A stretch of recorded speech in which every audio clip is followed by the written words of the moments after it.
Hello friends, uni exams IAS portal पे आप सभी का स्वागत है। तो आज हम अपने करंट अफेयर सीरीज को, इस सेगमेंट को और आगे ले जाएंगे और आज के दिन हम कुछ और नए टॉपिक्स को डिस्कस करेंगे और उन पे सवाल भी लगाएंगे, जैसा कि हम रोज करते हैं। इससे क्या होगा कि एग्जाम से पहले हमारे पास एक sufficient number of practice questions मौजूद होंगे, जिसको हम आसानी से क्वेश्चन के फॉर्मेट में रिवाइज कर सकते हैं, क्योंकि क्वेश्चन या एमसीक्यू सॉल्व करना ही सबसे अच्छा तरीका होता है हमारे एग्जाम है उससे पहले रिवीजन के लिए।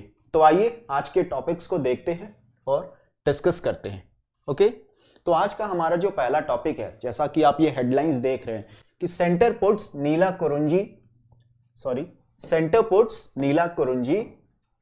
On the list of protected plants. मतलब central government, to be specific ministry of environment and forest ने क्या किया है, इस पर्टिकुलर प्लांट स्पीशीज, ये क्या है, एक श्रब है, झाड़ीदार पेड़ होता है ये। ओके, श्रब की कैटेगरी में आता है। इसको सेंट्रल गवर्नमेंट ने जो वाइल्ड लाइफ प्रोटेक्शन एक्ट है, WPA एक्ट है 1972 का, उसके शेड्यूल 3 में इसको लिस्ट कर दिया है। अब इससे क्या होगा कि इस पर्टिकुलर स्पीशीज को और ज्यादा प्रोटेक्शन प्रोवाइड किया जाएगा और इस एक्ट के तहत एक तरीके से जो नए रूल्स या ऑर्डर जारी किए गए हैं उसके हिसाब से इसका cultivation of Neela Kurinji and its possession is not allowed. इसको कोई कल्टीवेट नहीं कर सकता, अगर आम जो पब्लिक है ये चीज वो नहीं कर सकती। और अगर ऐसा पाया गया, अगर ये देखा गया कि ये इन जो भी जहां भी ये पाए जाते हैं वहां पे इनको ये डिस्ट्रॉय कर रहे हैं, इन फ्लावर्स को कहीं किसी तरीके से नुकसान पहुंचा रहे हैं, तो उनको 25,000 का जुर्माना भी देना पड़ सकता है और साथ ही साथ 3 साल तक की सजा भी हो सकती है। तो काफी एक तरीके से कड़े प्रावधान बनाए गए हैं। ओके, तो आइए आखिर क्यों इसके बारे में इतनी बात हो रही है, क्यों गवर्नमेंट द्वारा इसको प्रोटेक्शन प्रोवाइड किया जा रहा है, इसके बारे में हम जानते हैं। तो इसका जो साइंटिफिक नेम है वो है स्ट्रोबिलेंथस कुंथियाना, नाम से हम इसको जानते हैं, और कन्नड़ में इसको गुरिज नाम से भी जाना जाता है। तो कभी कभी इस नाम से भी सवाल पूछा जा सकता है। और ये एंडेमिक ज्यादातर कहां, किस एरिया में पाए जाते हैं, जो वेस्टर्न घाट का हमारा शोला फॉरेस्ट है वहां पे ये देखने को मिलते हैं, इन सदर्न इंडिया में। ठीक है, और एक तरीके से इनका जो एरिया है, स्ट्रेच है, उसको देखें तो वेस्टर्न घाट में कहां से कहां तक, लगभग जो मंगला देवी हिल्स है वहां से लेके नीलगिरी हिल्स तक, ये उस पर्टिकुलर एरिया में, रीजन में देखने को मिलते हैं। और चूंकि ये एंडेमिक तो वेस्टर्न घाट्स में है, बट ये क्या है, ईस्टर्न घाट्स के भी कुछ एरियाज में पाए जाते हैं। फॉर एग्जाम्पल जो शेवरॉय हिल्स है, ओके, शेवरॉय हिल्स वहां पे ये देखने को मिलते हैं। साथ ही साथ जो संदूरू हिल्स इन बेल्लारी डिस्ट्रिक्ट कर्नाटका, यहां भी ये पाए जाते हैं। ओके, तो अगर हम बात करें संगम एज, अगर हिस्ट्री में जाएं, संगम एज जो एक तरीके से तमिल क्लासिकल एज माना जाता है, उस टाइम पे जो लैंड था उसको 5 वैरायटीज में क्या किया गया था, क्लासिफाई किया गया था, जिसमें से कुरुंजी एक था। वहीं से ये कुरुंजी वर्ड एक तरीके से देखने को मिलता है। कुरुंजी मतलब माउंटेनस जो एरियाज थे उनको कुरुंजी बोला जाता था। उसके अलावा जो और 4 लैंड वेराइटीज थे, जैसे मुल्लाई हो गया, फॉरेस्टेड एरियाज को बोला जाता था, मरुथम agricultural areas, नीथल coastal and Pallai जो कि डेजर्ट एरिया था। ओके, तो ये पॉइंट भी ध्यान में रखना है हमें। फाइन, तो नीला कुरुंजी की अगर बात करें, जैसा कि हमने कहा कि ये नीलगिरी हिल्स है, उसके अराउंड एरियाज में पाए जाते हैं, खासकर से कर्नाटका, केरला एंड तमिलनाडु स्टेट्स में। फाइन, तो ये उनके एरियाज हैं। और जो इनका कलर होता है पर्पल ब्लू कलर के, ये इनके फ्लावर्स होते हैं, जैसा कि आप यहां देख सकते हैं। एक साथ एक सिंक्रोनाइजेशन में ये ब्लूम करते हैं। और इनकी एक जो खास बात है कि ये एक तरीके से इनका जो फ्लावरिंग है या ब्लूम साइकिल है हर 12 साल पे देखने को मिलता है, जो कि काफी लंबा पीरियड है। ये इसकी एक बहुत ही इंपॉर्टेंट क्या है, खास बात हम कह सकते हैं। इसी वजह से क्या है, सरकार जो है इसको प्रोटेक्ट करने की बात करती है, इसको कंजर्व करने की बात करती है। इसके अलावा नीलगिरी हिल्स के अलावा ये अन्नामलाई हिल्स, पालनी हिल्स, कार्डिमम हिल्स, तो इन सब जगहों पे ये पर्टिकुलर फ्लावर स्पीशीज या श्रब देखने को मिलता है हमें। फाइन। तो इसका जो नाम है, एक तरीके से केरला में जो कुंथी रिवर फ्लो करती है उसके नाम पे इसका नाम पड़ा है। और कुंथी रिवर जो है केरला में आपने सुना होगा साइलेंट वैली नेशनल पार्क, इसके थ्रू इससे फ्लो करती है, इस पर्टिकुलर नेशनल पार्क से। और यहाँ पे काफी ये प्रचुर मात्रा में या अबंडेंट अमाउंट में ये फ्लावर्स हमें देखने को मिलते हैं। तो एक तरीके से यहाँ पे लोग जो टूरिस्ट हैं एक तरीके से साइट व्यूइंग के लिए जाते हैं जब ये फ्लावर्स ब्लूम करते हैं। और ये ज्यादातर ये अक्टूबर सितंबर के महीने में ये ब्लूम करते हैं। अभी रिसेंटली अगर इंडिया में बात करें तो ऑलमोस्ट 70 वैरायटीज नीला कुरुंजी के देखने को मिलते हैं। ओके। और चूंकि ये लॉन्ग टाइम इंटरवल ब्लूमर है, मतलब जो फ्लावरिंग होती है हर 12 साल पे देखने को मिलता है, तो इस वजह से साइंटिफिकली इसको हम प्लाइस्टेशियल्स के नाम से जानते हैं या प्लेस्टेशियल्स के नाम से बोलते हैं। ओके। जो कि काफी समय बाद एक तरीके से जो इनका साइकिल होता है उसमें काफी ज्यादा टाइम लगता है। और इनके जो ब्लू कलर है फ्लावर्स का, उसी के कारण नीलगिरी हिल्स का नाम नीलगिरी पड़ा है, क्योंकि नीले कलर से ही नीलगिरी नाम आया है। Okay. It is of purple blue colour में देखने को मिलता है। फाइन। तो इसके बारे में हमने आपको बता दिया कि 12 साल पे फ्लावरिंग देखने को मिलती है, ये इसकी खास बात है। और इसी 12 साल को एज अ रेफरेंस मान के जो तमिलनाडु में पलियन ट्राइब्स रहते हैं वो क्या करते थे, अपने एज को कैलकुलेट करते थे हर 12 साल पे, मतलब 12 फिर 24, इस तरीके से वो इसको रेफरेंस पॉइंट मान के कैलकुलेट करते थे। और ये पर्टिकुलर जो प्लांट है मेडिसिनल वैल्यूज के लिए भी ये अपने जाना जाता है, फायदेमंद है। ओके। और ये एराविकुलम नेशनल पार्क में भी देखने को मिलता है, नियर मुन्नार। और इसकी जो अगली फ्लावरिंग देखने को मिलेगी वो 2030 में जाके देखने को मिलेगी। और जो लास्ट फ्लावरिंग की अगर बात करें तो वो 2018 में थी। फाइन। मतलब इसके 12 साल बाद, फिर 12 साल बाद ये दोबारा देखने को मिलेगा। और IUCN स्टेटस की बात करें तो ये एंडेंजर्ड लिस्ट में आता है, ये भी ध्यान देने वाली बात है। तो जो नया अमेंडमेंट हुआ है वाइल्ड लाइफ प्रोटेक्शन एक्ट के तहत, अमेंडमेंट की अगर बात करें तो पहले उसमें 6 शेड्यूल्स मेंशन किए गए थे, बट रिसेंटली गवर्नमेंट ने 6 शेड्यूल्स को कम करके कितना 4 शेड्यूल्स में कन्वर्ट कर दिया गया। और पहले अगर बात करें वो उन 4 शेड्यूल्स की, तो उनमें जो पहले 2 शेड्यूल्स है वो एनिमल्स के लिए डेडिकेटेड है, उनके प्रोटेक्शन या स्पीशीज, वैसे एनिमल्स जिनको प्रोटेक्शन प्रोवाइड करना है। तो शेड्यूल 1 में जिनको हाईएस्ट प्रायोरिटी देना है, जिन एनिमल्स को, उनको उसमें लिस्ट करते हैं। वहीं शेड्यूल 2 में जो उनसे थोड़ा कम प्रोटेक्शन प्रोवाइड करना है उनको हम सेकंड लिस्ट में डालते हैं। तो ये दोनों एनिमल्स के लिए हो गए डेडिकेटेड। और जो थर्ड शेड्यूल है वो प्लांट स्पीशीज के लिए है। और इसी पर्टिकुलर शेड्यूल में हमने नीला कुरुंजी को सरकार के द्वारा डाला गया है। और जो चौथा है वो किस बारे में है, वो उन स्पीशीज के बारे में बात करेगा जो साइट्स के शेड्यूल में अपेंडिक्स या अपेंडिसेस में लिस्टेड है, वो स्पीशीज की बात करेगा ये हमारा शेड्यूल। ओके। एक तरीके से साइट्स को इंटीग्रेट किया जा रहा है हमारे वाइल्ड लाइफ प्रोटेक्शन एक्ट के तहत अंडर शेड्यूल 4।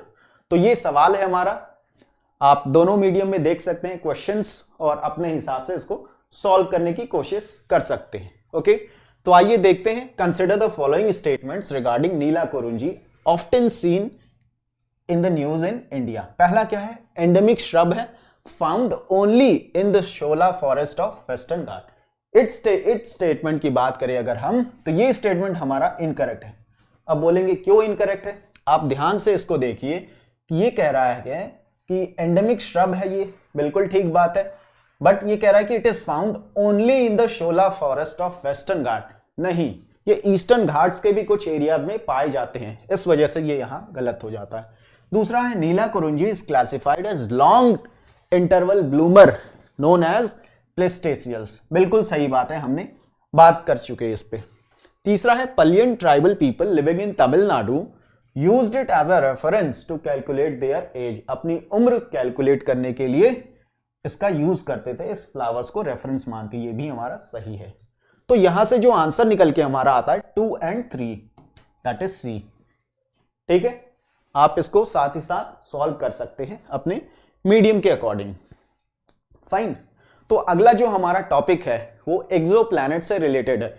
रिसेंटली जो नासा का जेम्स वेब टेलीस्कोप है उसने अपना पहला एक्सोप्लैनेट डिस्कवर किया, जिसका नाम एक तरीके से क्या नाम रखा गया उसका साइंटिस्ट द्वारा, LHS 475b। ये पर्टिकुलर नाम इस एक्सोप्लैनेट का रखा गया है। तो हम जानेंगे एक्सोप्लैनेट्स आखिर होते क्या हैं, इसके बारे में जानकारी लेंगे। फाइन। तो एक्सोप्लैनेट्स की बात करें तो ये वो प्लैनेट्स या ग्रह होते हैं जो अदर स्टार्स को ऑर्बिट करते हैं। अदर स्टार मतलब अगर हम अपने सोलर सिस्टम की बात करें तो सोलर सिस्टम में जो भी प्लैनेट्स है, मरकरी, वेनस, अर्थ, ये सारे सन का चक्कर लगाते हैं।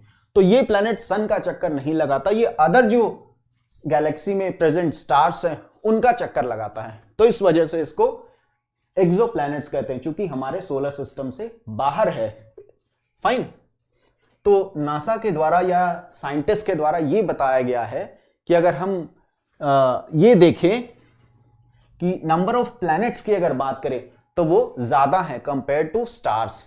क्योंकि हम स्टार्स की अगर बात करें तो अक्सर देखते हैं कि हर स्टार्स के एक न एक क्या होते हैं, प्लैनेट प्रेजेंट होते हैं। फाइन। किसी के एक से ज्यादा भी होते हैं। फाइन। तो इस वजह से ये पाया गया कि there are more planets than stars. ये नासा के केपलर स्पेस टेलीस्कोप के द्वारा भी इस बात की पुष्टि की गई है। फाइन।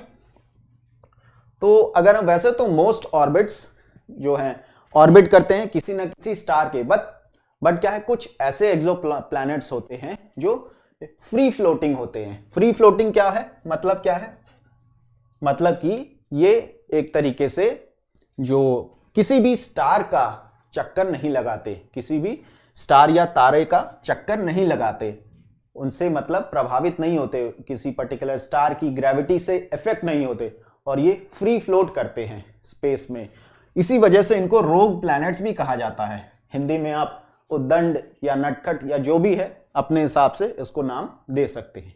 ओके, तो ये इसकी क्या है, एक इंपॉर्टेंट बात है।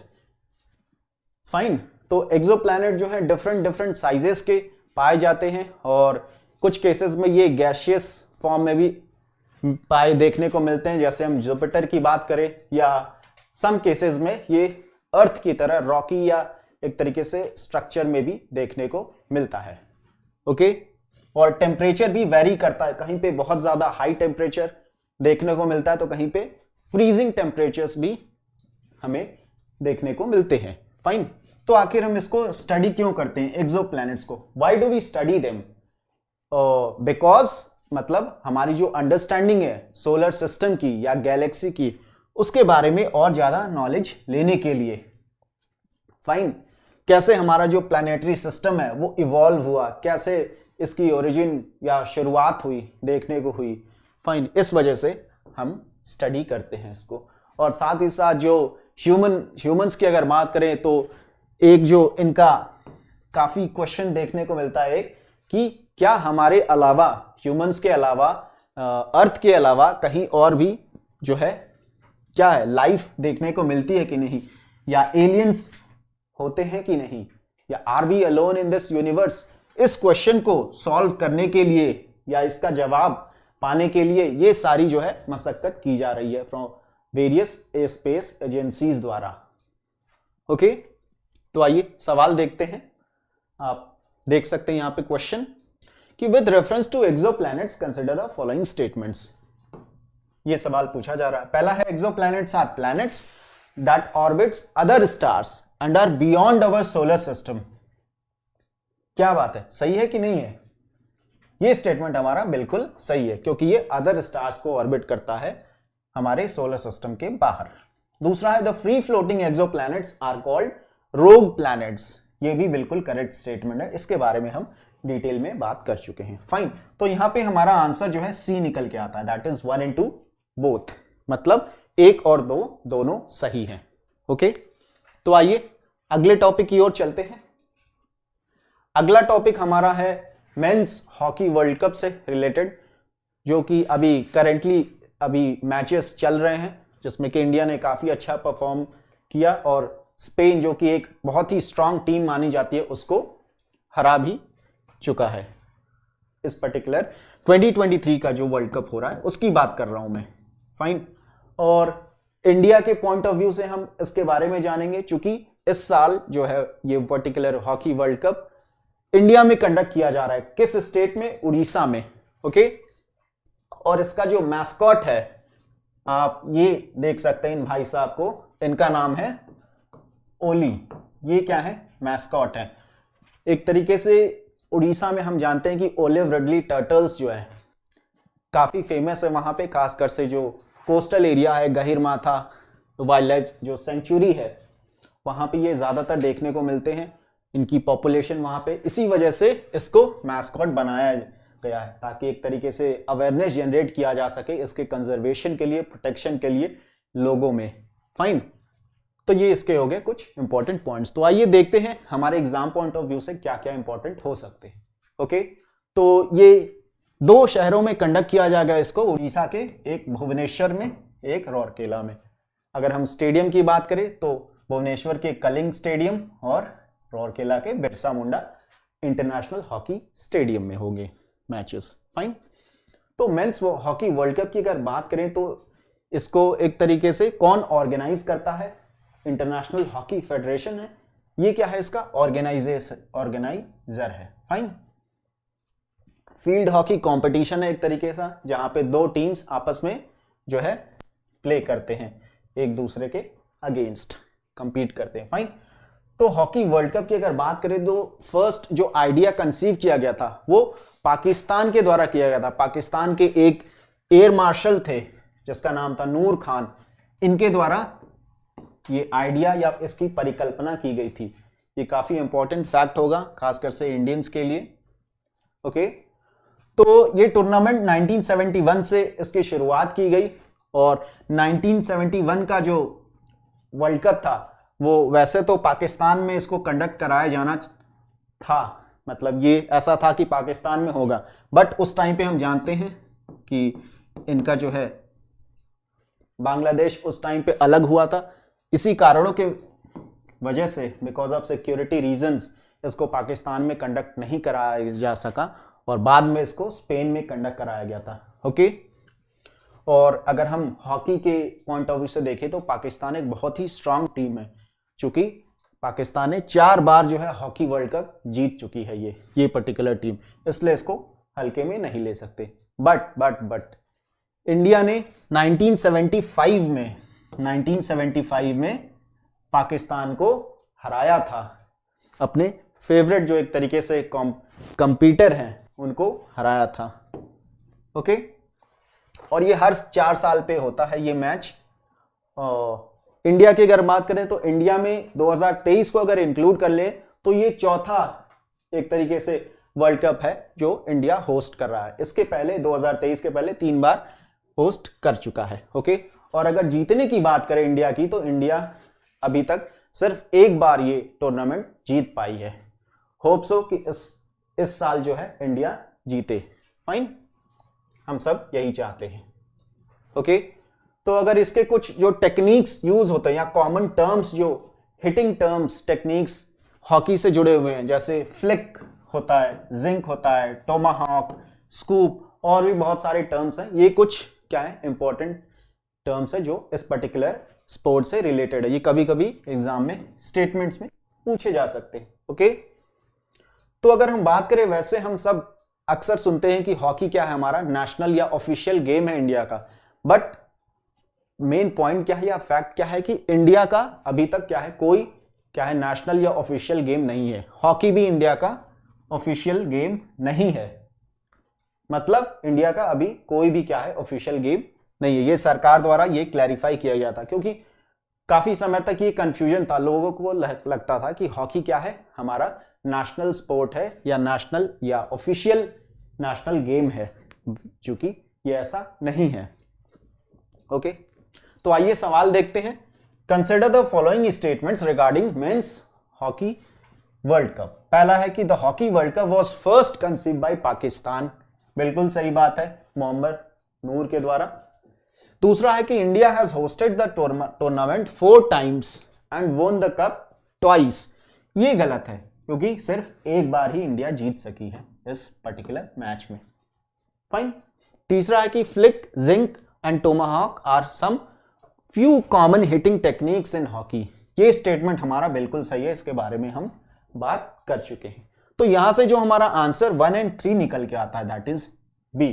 फाइन, आप यहां से भी सॉल्व कर सकते हैं क्वेश्चंस पॉज करके। ओके, तो एक जानकारी देना चाहेंगे अगले टॉपिक पे जाने से पहले कि यूनिक एग्जाम्स पोर्टल द्वारा एक बहुत ही अच्छा इनिशिएटिव लाया गया है जिसमें आपको यूपीएससी 2023 के लिए डेडिकेटेड प्रीलिम्स क्रैश कोर्स के द्वारा जो है तैयार किया जाएगा।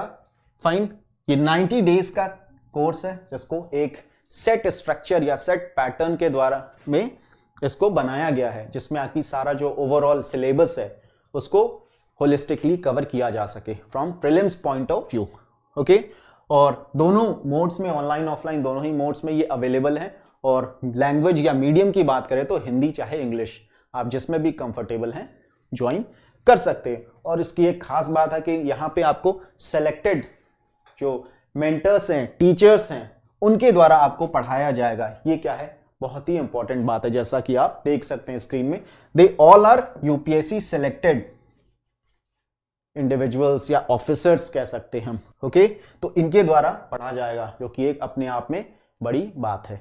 फाइन, तो ये इंफॉर्मेशन था। आप अगर आपको कोई क्वेरी हो, डाउट हो या इस प्रोग्राम से जुड़ना हो तो स्क्रीन पे दिए गए नंबर्स पे आप कांटेक्ट कर सकते हैं, आप अपने डाउट्स क्लियर कर सकते हैं, जो भी डाउट्स आपको आते हैं, और एक इन्फॉर्म डिसीजन उसके बाद ही आप ले सकते हैं। ओके, तो चलिए आगे चलते हैं। अगला जो टॉपिक है हमारा इकोनॉमिक्स से रिलेटेड है, that is FSIB recommends names for MD post bank of Baroda और बैंक ऑफ इंडिया के एमडी पोस्ट के लिए इस पर्टिकुलर बॉडी के द्वारा क्या किया गया, रेकमेंड किया गया है, नाम्स रेकमेंड किए गए। इसका नाम क्या है, financial services institution bureau. Okay, इस पर्टिकुलर बॉडी के बारे में हम जानेंगे क्योंकि ये नई बॉडी है, बनाई गई थी 2022 जुलाई महीने में। Okay, department of financial services द्वारा under ministry of finance. Fine, तो इसका जो सेक्रेटेरिएट है इसमें currently it comprises of secretary और साथ ही साथ 4 ऑफिसर्स मौजूद होते हैं इसमें। और ये पर्टिकुलर जो बॉडी है इट हैज रिप्लेस्ड किसको, बैंक बोर्ड्स ब्यूरो को रिप्लेस कर चुकी है।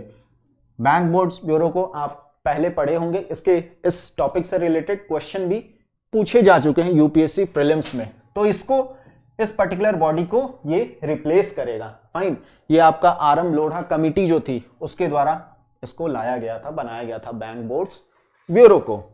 फाइन, अब ये क्या है, इसका कोई काम नहीं है। तो एक तरीके से काम क्या करेगा, इट विल रेकमेंड जो एमडी है बैंकों में, फाइनेंशियल इंस्टीट्यूशंस में या इंश्योरेंस कंपनीज में, पब्लिक, उसमें ये एमडीज रेकमेंड करेंगे। ओके, जो होल टाइम डायरेक्टर्स होंगे या नॉन एग्जीक्यूटिव जो चेयरपर्सन्स हैं, ओके, उनको उनके नाम रेकमेंड करेंगे on boards of financial services institutions. साथ ही साथ ये एडवाइस करेंगे उनको कैसे बैंकिंग सिस्टम को इंप्रूव किया जा सके, चाहे वो गवर्नेंस की बात हो या फिर पर्सनल मैनेजमेंट की बात हो। ओके, तो इन सब चीजों पे एक तरीके से ये इनसाइट अपना प्रोवाइड करेंगे। फाइन, तो आइए आगे बढ़ते। तो इसके विजन की बात करें, जैसा हमने पहले कहा कि एमडीज डिसाइड करेंगे ये for board of public sector banks हो गए, पब्लिक सेक्टर फाइनेंशियल इंस्टीट्यूशंस हो गए या पब्लिक सेक्टर इंश्योरेंस कंपनीज, इन सभी जो कंपनीज के लिए ये एमडी या मैनेजिंग डायरेक्टर्स डिसाइड करेंगे या रेकमेंड करेंगे गवर्नमेंट को। फाइन, तो इसका मिशन क्या है, एक तरीके से promote excellence in corporate governance. इन सभी इंस्टीट्यूशंस में क्या करना है, कॉर्पोरेट गवर्नेंस को और बेहतर बनाना है, पहले से ज्यादा क्या करना है, इंप्रूव करना है। इस पर्टिकुलर मिशन के साथ ये बॉडी काम करेगी, फाइनेंशियल सर्विसेज इंश्योरेंस ब्यूरो या इंस्टीट्यूशन ब्यूरो, सॉरी। ओके, तो इसके फंक्शंस की बात कर ले, कुछ इंपॉर्टेंट जो मेन फंक्शंस हैं। Advise government on matters related to appointments से बात हो गई, या उनके टर्म ऑफ ऑफिस उससे जुड़ी बातें हो गई, या अगर एक्सटेंशन है ऑफ ऑफिस तो वो हो गया, या फिर टर्मिनेशन। तो इन सब जो पैरामीटर्स हैं इन पे ये अपने रिकमेंडेशंस भेजेगी या देगी सरकार को। ओके, उसके साथ ही साथ इट विल डिसाइड या एडवाइस करेगी डिजायर्ड जो मैनेजमेंट स्ट्रक्चर होना चाहिए किसी भी जो पब्लिक इंस्टीट्यूशन का, या फिर इस पर्टिकुलर बॉडी की बात कर रहे हैं हम, कैसे काम करना चाहिए, किस तरीके का मैनेजमेंट होना चाहिए, वो सारे उन सारे टॉपिक्स पे ये अपने एडवाइस देगी। साथ ही साथ सुटेबल परफॉर्मेंस अप्रेजल सिस्टम पे बात करेगा ये, या एडवाइस देगा उससे जुड़ी हुई बातों पे। साथ ही साथ एक डेटा बैंक तैयार करेगा जिससे कि परफॉर्मेंस ऑफ वेरियस जो पब्लिक सेक्टर बैंक्स हो गए या इंश्योरेंस कंपनीज हो गए, उनकी क्या करेगा, एक डेटा तैयार करके रखेगा जिसके हिसाब से उनके परफॉर्मेंस को एनालाइज किया जा सकता है, और उसके बेसिस पे आगे डिसीजंस या जो भी बदलाव लाने हैं, जो भी इंप्रूवमेंट्स करने हैं, अमेंडमेंट्स करने हैं, उसको तय किया जा सकता है। फाइन, तो आइए सवाल देखते हैं हम। हमारा सवाल कहता है, with reference to financial services institutions bureau consider the following statements. पहला है कि it will promote excellence in corporate governance in public sector financial institutions. बिल्कुल सही बात है ये हमारा। फाइन, दूसरा कहता है कि it will work in collaboration with bank boards bureau to appoint chiefs of public sector bank. ये स्टेटमेंट अगर हम देखें तो ये गलत है। आप समझ सकते हैं आखिर ये क्यों गलत है, क्योंकि ये बैंक बोर्ड ब्यूरो के साथ काम नहीं करेगा, ये बैंक बोर्ड ब्यूरो को रिप्लेस करेगा। हमने पहले बात किया हुआ इस पे, तो यहां से हमारा आंसर हो जाएगा A, that is only one is correct, चूंकि यहां पे करेक्ट पूछा जा रहा है। फाइन, उसी तरीके से यहां भी आप देख सकते हैं। ओके, तो आइए अगले टॉपिक की ओर चलते हैं। अगला टॉपिक जो हमारा रिपोर्ट से है जुड़ा हुआ ये टॉपिक है, सवाल है। ऑक्सफैम इंटरनेशनल का नाम आपने सुना होगा। रिसेंटली इन्होंने अपना रिपोर्ट जारी किया जिसका नाम था survival of the richest. Fine, उसमें जो भी इनसाइट्स थे, ये बेसिकली जो इनइक्वालिटी या एक तरीके से डिस्क्रिमिनेशन के खिलाफ एक मूवमेंट चलाते हैं, उस पे काम करते हैं। अलग अलग कंट्रीज इस पर्टिकुलर ऑर्गेनाइजेशन से जुड़े हुए हैं। फाइन, जो एक तरीके से सहभागी हैं। तो आइए इस पर्टिकुलर बॉडी या के बारे में हम और ज्यादा जानकारी ले और डिटेल्स ले। ओके, तो ऑक्सफैम इंटरनेशनल की बात करें तो जो इसका जो करंट स्ट्रक्चर है, ये 1995 में बन के आया या तैयार हुआ। इट वाज फॉर्म्ड इन 1995 एक by a group of non government organisations. बाद में जो कि ये सभी ऑर्गेनाइजेशंस एज अ कॉन्फेडरेसी मिलके काम करते हैं अब, टू मैक्सिमाइज एफिशिएंसी। और साथ ही साथ किस इनका जो मेन एम है, गोल है, क्या है, reduce global poverty and injustice या मूवमेंट अगेंस्ट डिस्क्रिमिनेशन पे ये काम करेंगे। फाइन, और जो ऑक्सफैम ये नाम लिया गया है, ये Oxford committee for famine relief, जो कि ब्रिटिश में 1942 में ये कमिटी बनाई गई थी।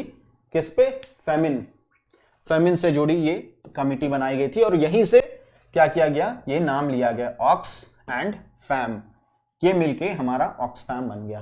ओके, तो ये आप देख सकते हैं। तो इसका जो सेक्रेटेरिएट है या मेन हेड ऑफिस है वो नैरोबी केन्या में है। ये कहां है, कौन से कॉन्टिनेंट में, अफ्रीका में। ठीक है, तो इसमें 21 member as an member organisation काम करते हैं, जो कि अलग अलग कंट्रीज में है, जिसमें से एक ऑफिस इंडिया में भी है और भी बहुत सारी कंट्रीज में, जैसा कि आप देख सकते हैं, ऑस्ट्रेलिया, बेल्जियम, ब्राजील, कनाडा, ये सभी जगहों पे। फाइन, चाइना यहां पे नहीं है। ओके, पाकिस्तान भी यहां पे क्या है, नहीं है इस पर्टिकुलर 21 ऑर्गेनाइजेशंस में।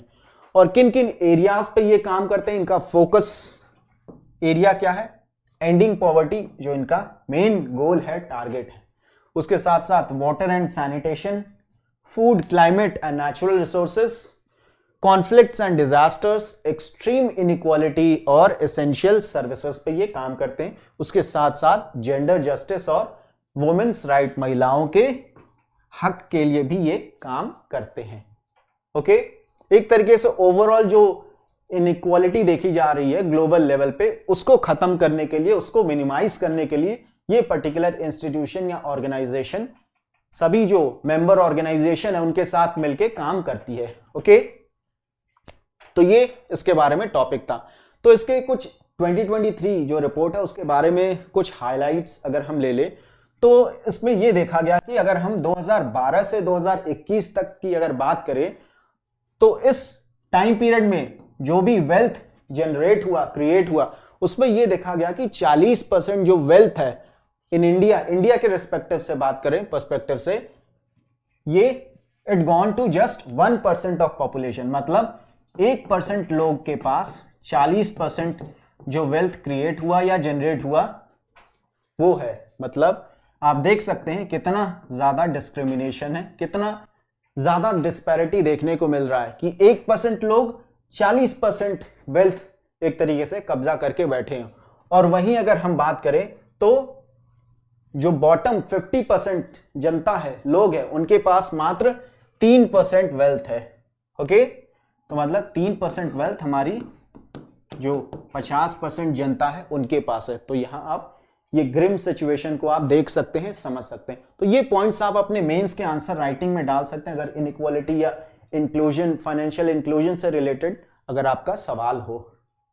ओके, तो अगर ग्लोबली अगर देखा जाए तो पिछले 2 साल में रिचेस्ट 1% जो लोग हैं they bag nearly twice as much wealth as the rest of the world put together. जो ऊपर के 1% लोग हैं जो एक तरीके से क्रीम एलिट्स हैं, वो बाकी के पॉपुलेशन जो 99% है देखा जाए तो उनसे एक तरीके से दोगुना वेल्थ उनके पास हुआ पिछले 2 सालों में, वो एक तरीके से इकट्ठा करे।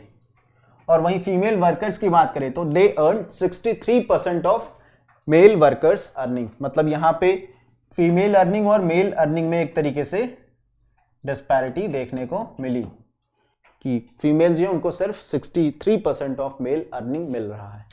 ओके, मतलब एक तरीके से सैलरीज में भी काफी ज्यादा डिस्पैरिटी देखने को मिल रही है। तो इससे बचने के लिए सजेशंस क्या क्या हो सकते कि गवर्नमेंट के द्वारा वेल्थ टैक्स ले आया जा सकता है, जो कि काफी सारे देशों में ये लगाया भी जाता है सरकार के द्वारा। विंडफॉल टैक्सेस हो गए, साथ ही साथ जो प्रॉफिट्स हैं उन पे, जो कैपिटल गेन है उन पे भी सरकार टैक्स बढ़ा सकती है और ज्यादा। ओके, तो ये सारी सजेशंस थे, ये रिपोर्ट इन सब चीजों के बारे में बात करता है। तो आइए सवाल देखते हैं। With reference to Oxfam International consider the following statements.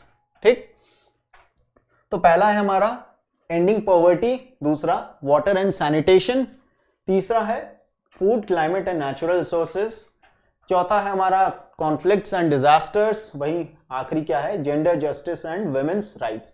तो पूछा जा रहा है कि which of the following statements given above represent its working areas. मतलब ऑक्सफैम इंटरनेशनल का इनमें से कौन सा वर्किंग एरिया है।